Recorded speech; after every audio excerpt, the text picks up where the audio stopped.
Hey guys, we are covering the push-up today. We're going to show you some common errors, how to improve those, and then also some progressions to the push-up. Now, if you have not seen the plank tutorial, I highly recommend, actually, you should go back and look at that right now because the plank is the basis for the push-up.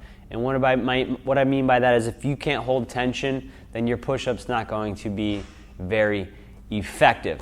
Okay, so some common errors. We'll get right into them. Common error number one is just like the plank, we see an arch in the low back. So it looks like this.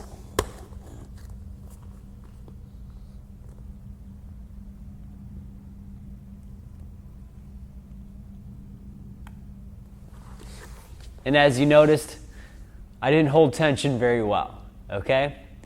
Common error number two is we call it the hungry cow push-up.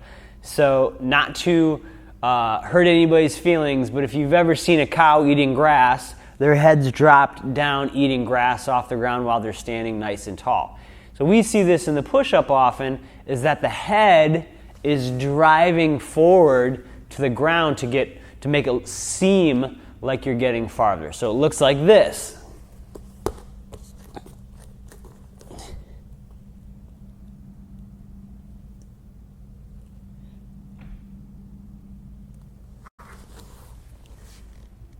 All right, doesn't look very good, doesn't look very strong, and it doesn't look very safe.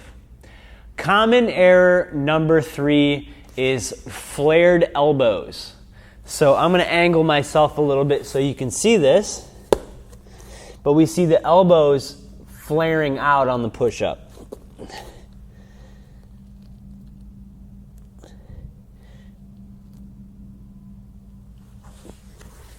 And again, that's not very safe, that's not very strong, and it's certainly not very effective. You're putting yourself in position for some injury down the road. Okay, so we want to get into a more effective push-up. So how do we do that? Well, as I stated before, you want to make sure that you know how to plank very effective. And if you're planking the right way, essentially all a push-up is just a moving plank, right? So all the points of the plank apply. So what I have here is to take that arch out, we tuck and we neutralize the spine and we squeeze the butt. So notice how my back changes. Now I don't have this, I have that. It's that nice tight abdominal contraction that you're experiencing, and it's going to make for a nice tight body because the body should move down and up as one. The next cue number two that we're going to go into is that we're going to think double chin, or you're going to pull your chin up to the ceiling. And what I mean by that is this. I'm in that push-up position, and so instead of my head dropping down here, I'm going to think double chin. I'm pulling my chin up to the ceiling. So I have squeeze butt or braced ab neutral position and double chin. The third cue is that when my hands are directly below my shoulders, when I'm in the push-up position, I'm thinking about screwing my palms into the ground. And so what happens there, another thought is think pit of the elbow facing forward. So if my fingers are pointed straight ahead, and now right now you can see the pit of my elbow pointed in. If I screw my hands in, notice the pit of my elbow goes forward, okay? What that's going to give us is a much tighter position, much tighter sensation in the shoulder. So it looks like this. Putting it all together. Neutral spine, double chin, pits forward. Pit of the elbow forward. Now I can do my push-up as one.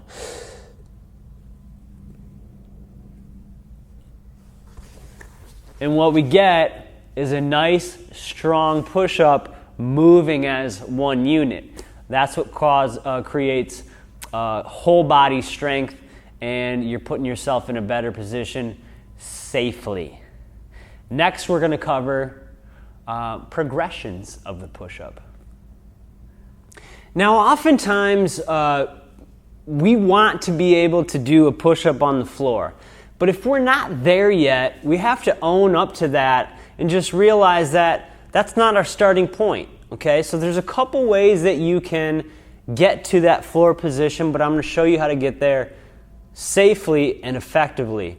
Actually, really effective, okay? So the first position is, can you maintain that push-up position, okay? That's our first progression, is that we call that the push-up position plank. Starting there, and my recommendation is can you hold that in good position for 60 seconds? When you're there, you're in a good position to now move on to the next level. Okay? Progression number 2 is, instead of doing a push-up straight from the floor, all we're going to do is elevate your hand position. And so all that's doing is taking gravity away from you and making the progression a little bit easier for you to do it while maintaining trunk stability. So I have a bench right here, but you could use pretty much anything. You could use a chair, you could use a bed, you could use a wall if you had to. What you're trying to do is find the height that allows you to get a perfect push-up, but it's still challenging, okay? And challenging is I would like to see you find a progression that allows you to get 5 reps. That's a good starting point for you. If you kind of lose your ability to hold the move, or your form falls apart after 5 reps, this is a good position to start in, because what we can do is gradually start adding reps, right? So everything stays the same. I'm just going to set up in that push-up position here, and I'm squeezing the pits of the armpits forward. I'm sorry, the elbows forward. I'm creating tension in my butt, a double chin, down and up. And I'm looking for the corner of that to kind of come to sternum level here. So again, maintaining all the points. Now, as you get better with this, I would say, can you get to 10 reps before you drop the elevation of whatever you're using to do your push-up? From then, you got drop down to a place where you can do 5 again, and then build yourself up back on reps. And then finally, when you get to the floor, you can work on what we call negative push-ups. This is our last progression.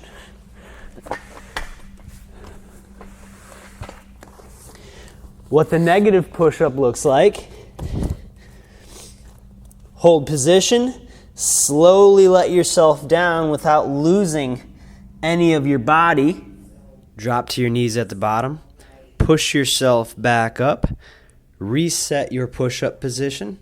And slowly let yourself down again till you get to the bottom and drop to the knees. Follow these progressions and you're going to be hitting push-ups in no time, really strong, really fast.